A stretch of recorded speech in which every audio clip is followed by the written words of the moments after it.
Halo sobat, kali ini kita akan menceritakan film yang penuh plot twist.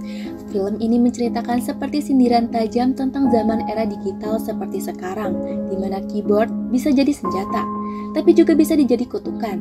Saat jari-jarimu terlalu aktif di kolom komentar, mungkin ada mata yang sedang memperhatikan. Film The Hun yang akan saya ceritakan ini adalah cermin gelap dari realita kita, bahwa kebebasan berbicara itu mahal dan kadang bisa jadi mematikan.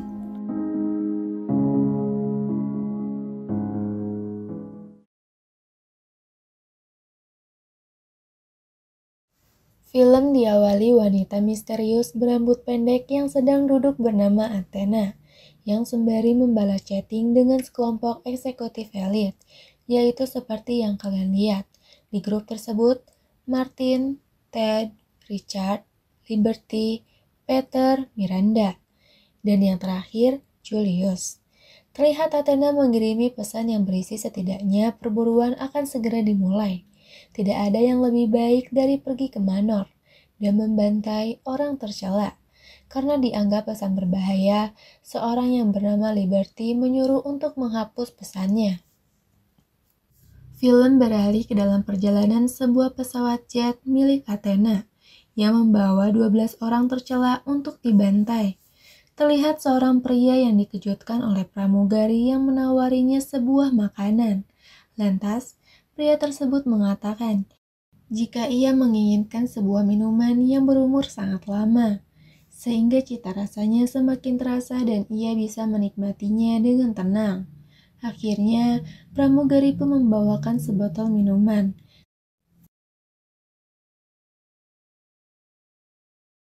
Tetapi, saat ia akan menuangkannya ke dalam gelas, ia tak sengaja menumpahkan minuman tersebut karena terkejut melihat pria gemuk bernama Randy yang tiba-tiba muncul dari belakang kabin pesawat. Dengan keadaan panik yang seperti terbangun dari obat bius, lalu salah satu pria tua sekelompok elit yang mengaku sebagai dokter berusaha menenangkan dan menyuruh Randy agar berbaring. It's all right. No, it's all right. It's okay. I'm a doctor. Just kneel down. There you go. There, good. Dokter tua itu pun meminta pena kepada pramugari dan menusukkan pena ke lehernya.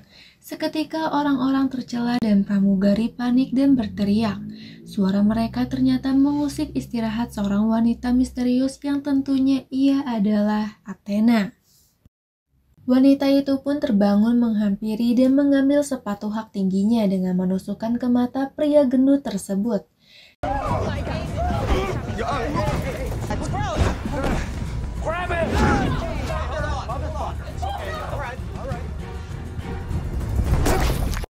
Scene berganti. Wanita berambut pirang pun tersadarkan diri.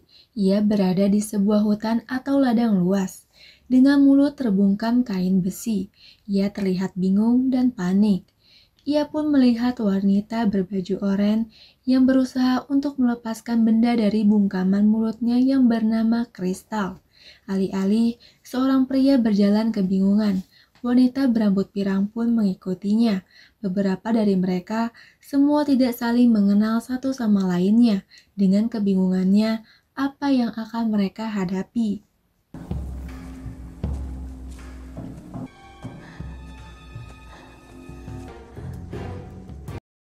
Di tengah luasnya lapang, terlihat seperti peti kayu yang besar. Seorang pria bertopi hitam menghampiri untuk membuka kotak kayu tersebut. Namun, seorang pria tua berjanggut putih yang bernama Don mencoba melarangnya dan mengatakan kalau kotak itu adalah sebuah jebakan. Akan tetapi, pria bertopi hitam yang penasaran dengan isi kotak tersebut tidak peduli dan tetap membukanya, yang membuat orang sekelilingnya pun panik dan menjauh.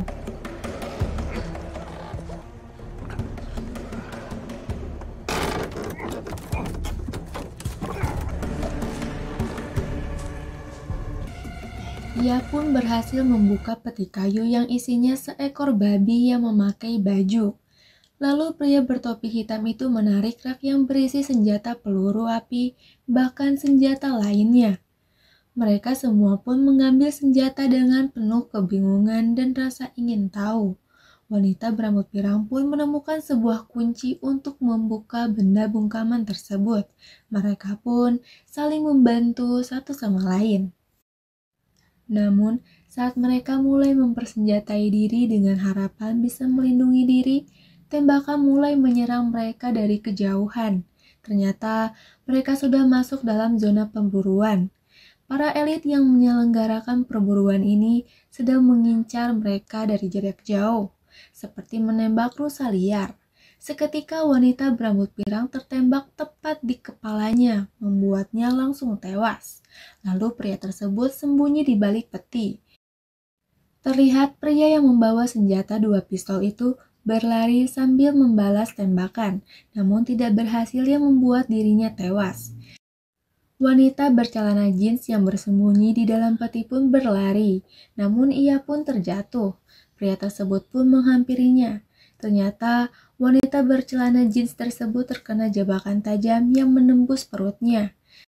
Saat pria tersebut menolongnya, dia menginjak ranjau darat. Tubuhnya pun terlempar hancur berantakan. It's okay. 1, 2, happy birthday!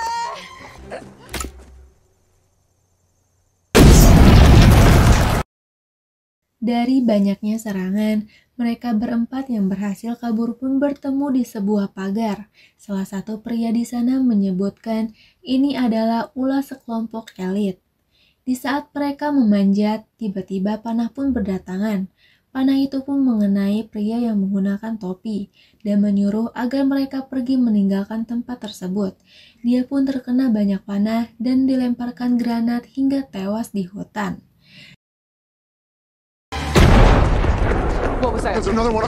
Dengan 3 orang yang melarikan diri menemukan sebuah minimarket, merasa itu adalah tempat yang aman untuk bersembunyi. Namun saat memasuki minimarket, melihat sepasang lansia yang menjaga kasir. Mereka pun berjaga-jaga dan mengambil sebuah telepon untuk mencari bantuan.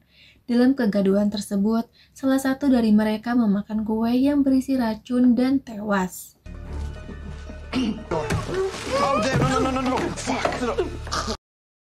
Tidak disangka pasangan lansia ini sudah menggunakan masker gas di kepalanya. Seketika melemparkan gas beracun dan menembaknya. Ternyata lansia tersebut bernama Miranda dan Julius. Ia adalah sekelompok elit. Miranda pun mengabarkan kepada Athena, ketiga dari mereka bernama Molly, Moses, dan Mr. Whymper sudah tewas. Athena pun berkata ada salah satu orang bernama Crystal menuju minimarket. Julius dan Miranda pun melayani dengan baik saat Crystal masuk. Ia ingin membeli sebungkus rokok, namun dengan kepintarannya Crystal, ia sudah mengetahui. Crystal pun membanting wajah Miranda ke meja. Ia pun mengambil senjata api, lalu menembak Julius dan Miranda hingga tewas. You fucked up, bitch! Singkat cerita, Crystal pun keluar dari minimarket itu. Ia pun melihat mobil pick-up yang sedang terparkir. Saat Crystal menyelidiki plat nomor mobil tersebut yang bertuliskan Arkansas, ternyata itu hanyalah plat palsu. Crystal pun tersadar bahwa mobil tersebut sudah dipasang jebakan. Terlihat senar yang sudah dikaitkan ke dalam tangki bensin mobil. Jika gagang pintu itu ditarik, maka mobil tersebut akan meledak bersamaan dengan orang yang membukanya. Tidak lama, ia mendengar panggilan dari telepon radio bahwa Liberty menanyakan keberadaan Julius dan Miranda. Mereka pun mencurigai, ada yang tidak beres. Suara dari telepon radio pun seketika mati. Crystal yang bersembunyi di dalam semak-semak tidak lama datang sebuah drone yang ingin mengecek keadaan Miranda dan Julius. Namun, seorang pria berjanggut hitam bernama Gary yang langsung menembak drone menghampiri mobil tersebut. Crystal bersembunyi pun mengeluarkan siulan dan memberitahu ke pria tersebut bahwa mobil itu terdapat jebakan. Pria bernama Gary itu mengira bahwa Crystal adalah sekelompok elit. Crystal pun mengatakan bahwa ia ada di pihakmu. Akhirnya mereka berjalan bersama. Crystal yang tampak duduk di rel mengetahui akan ada kereta yang akan datang. How fast are you? What?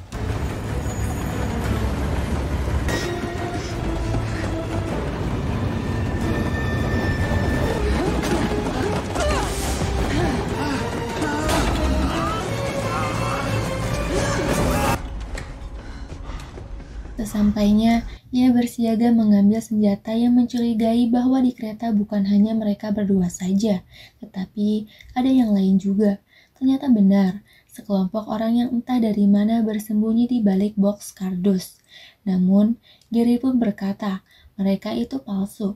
Mereka adalah aktor yang bekerja sama dengan sekelompok elit. Namun pria berjanggut hitam berusaha menjelaskan. It's a little obvious, don't you think?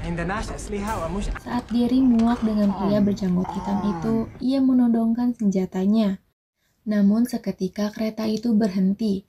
Orang-orang di kereta tersebut pun dipaksa turun oleh militer dan diperiksa. Gary pun mendekati salah satu militer tersebut, menjelaskan bahwa orang-orang yang berada di kereta itu adalah aktor yang diatur oleh sekelompok elit, bahwa ia sedang dijebak menjadi bahan perburuan. Militer itu acuh dengan omongan Gary, lalu pria berjanggut hitam berkata, "Tidak ada yang mempercayaimu, Gary." Tidak disangka Gary pun kesal dan mendorongnya sampai terjatuh. Dengan melihat tas yang berisi beberapa granat, Gary pun memasukkan ke celana si pria tersebut hingga tewas. Sayonara, sugar tip.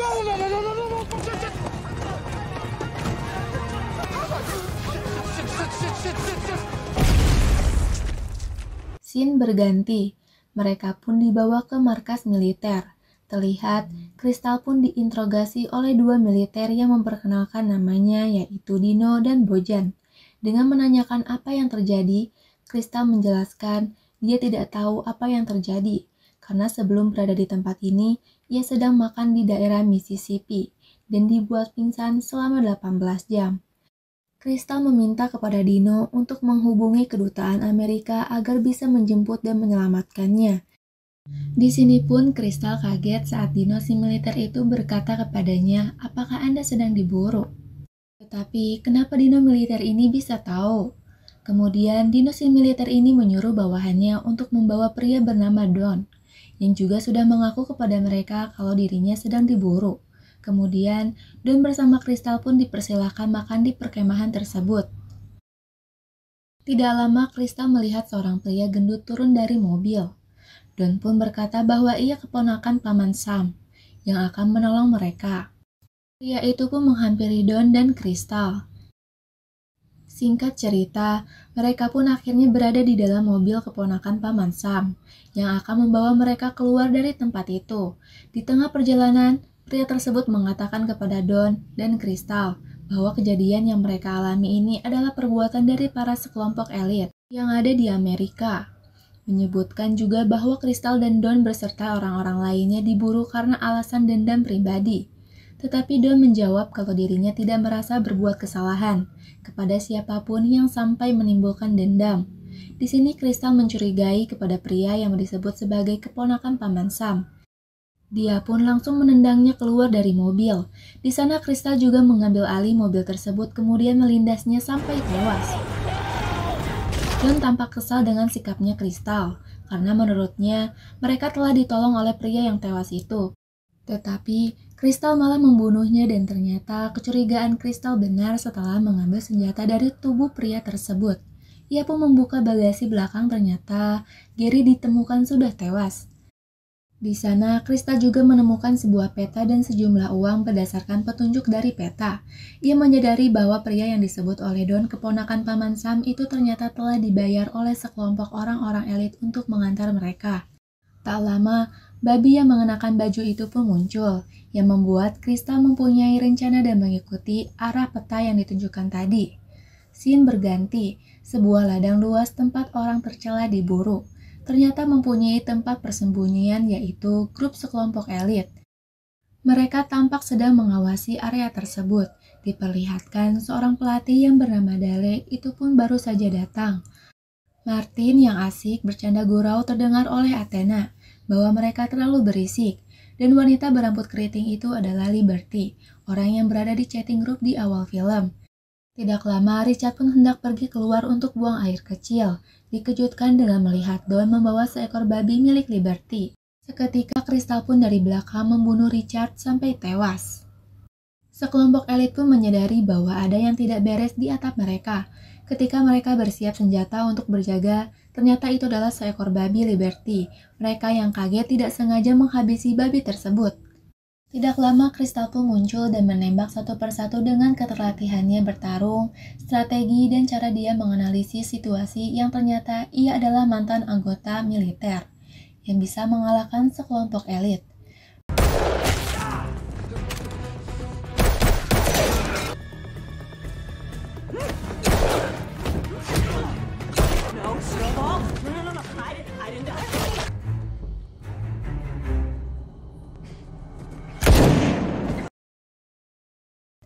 Don pun tampak memasuki bunker, yang membuat Crystal terkejut. Crystal pun curiga kepada si Don dan menyuruhnya untuk menginterogasi wanita yang bernama Liberty. Pada saat Crystal menyuruh Don untuk membunuhnya, Don terlihat ragu dan kecurigaan Crystal pun semakin kuat yang langsung menembak Liberty. Lalu tiba-tiba radio yang ada di ruangan itu pun memanggil nama Don dan memintanya melaporkan apa yang terjadi di tempat itu, sehingga Crystal pun langsung menembak Don hingga tewas. Sebelum Crystal pergi dari tempat itu, ia pun mencari tahu siapa dalang di balik semua ini. Dia pun bertanya kepada Dale, si pelatih bayaran Athena yang melatih sekelompok elit. Ia pun memberi informasi bahwa di balik ini semua adalah strategi Athena, dan ia pun memberitahu lokasi Athena yang berada di Villa Fairmont. Crystal pun berterima kasih kepada Dale dan menembaknya hingga tewas. Kita akan dibawa ke 1 tahun yang lalu. Seorang perempuan bernama Athena memasuki ruangan yang telah ditunggu oleh 2 orang yang bernama Paul dan Nicole. Mereka ini adalah para elit politik sekaligus rekan dari Athena. Singkat cerita, ternyata history chat group yang mereka lakukan pada awal film tadi telah diretas dan ramai dibicarakan para netizen. Kalau ada sebuah tempat bernama Manor, di mana tempat itu adalah tempat melakukan perburuan manusia sehingga percakapan itu diketahui sejumlah orang. Kemudian Athena menyampaikan kepada rekannya, kalau dia hanya bergurau tentang chat tersebut. Kita berpindah ke 8 bulan setelah pertemuan Athena dengan 2 orang elit politik tersebut. Terlihat Athena yang sudah bersama rekan-rekannya telah memilih sejumlah orang yang akan menjadi buruannya. Dalam olahraga para orang elit, mereka memilih tidak semua berdasarkan dari catatan kriminal. Orang-orang pilihan itu ternyata adalah para netizen yang membahas teori konspirasi tentang Manor. Saat mereka sedang berdebat, Athena menyuruh untuk mengganti ke foto berikutnya dan berhenti ke akun bernama Justice for All, yang ternyata pemilik akun itu adalah Crystal. Lalu hal itu menarik perhatian Athena dan dia menyebutnya sebagai Snowball. Kita akan berganti kembali ke masa sekarang di mana Crystal sudah mendatangi villa milik Athena. Crystal pun diminta menaruh senjatanya di kotak surat karena Athena sedang mengawasinya melalui CCTV yang ada di gerbang. Dan jika dia tetap memaksa masuk dengan senjatanya, maka sebuah bom yang sudah ditanamkan persis di bawah kaki Crystal akan diledakkan. Crystal pun akhirnya menuruti pemerintahan Athena dan masuk rumah itu tanpa membawa senjata apapun. Sesampainya, ia pun sudah ditunggu oleh Athena. Ia mengatakan kepada Crystal apakah dia pemilik akun Justice for All. Lalu Crystal menjawab bukan. Dan pada akhirnya mereka bertarung membunuh satu sama lainnya.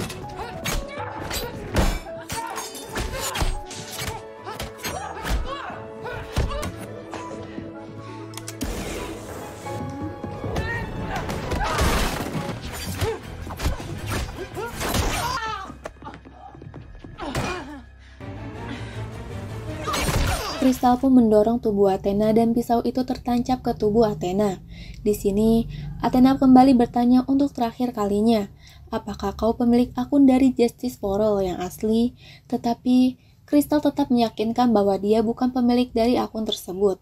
Mendengar hal itu, Athena seperti kecewa karena dia salah menculik orang dan akhirnya dia pun tewas. Setelah berhasil membunuh Athena, Crystal pun makan dan merawat luka di tubuhnya. Setelah itu, Crystal keluar dari rumah dengan pakaian milik Athena dan membawa anjing serta botol minuman. Kemudian Crystal masuk ke pesawat jet pribadi milik Athena. Terlihat pramugari dan pilot yang berada di pesawat pun terkejut ketika melihat Crystal. Crystal pun meminta mereka untuk mengantarnya pulang. Pramugari yang sudah ketakutan pun akhirnya menuruti semua permintaannya. Di sini Crystal pun terlihat sangat menikmati minuman tersebut. dia juga merasa puas atas apa yang telah dilakukannya. Kesimpulan dari film ini, film The Hunt bukan hanya menyuguhkan ketegangan dan aksi brutal biasa, tetapi juga menggugah pikiran. Ia mengajak kita merenung di era digital ini, seberapa jauh batas antara kebebasan berpendapat dan konsekuensi dari apa yang kita ucapkan. Film ini mengingatkan bahwa setiap kata yang kita ketik, setiap opini yang kita lontarkan di dunia maya bisa saja meninggalkan jejak. Jejak yang diam-diam diikuti oleh mereka yang lebih kuat, lebih licik, dan punya kuasa untuk mengubah perbedaan pendapat jadi perburuan berdarah. Jadi sebelum jari-jari itu kembali menari di atas layar, ingatlah, kadang diam bukan berarti kalah, tapi bisa jadi penyelamat kita.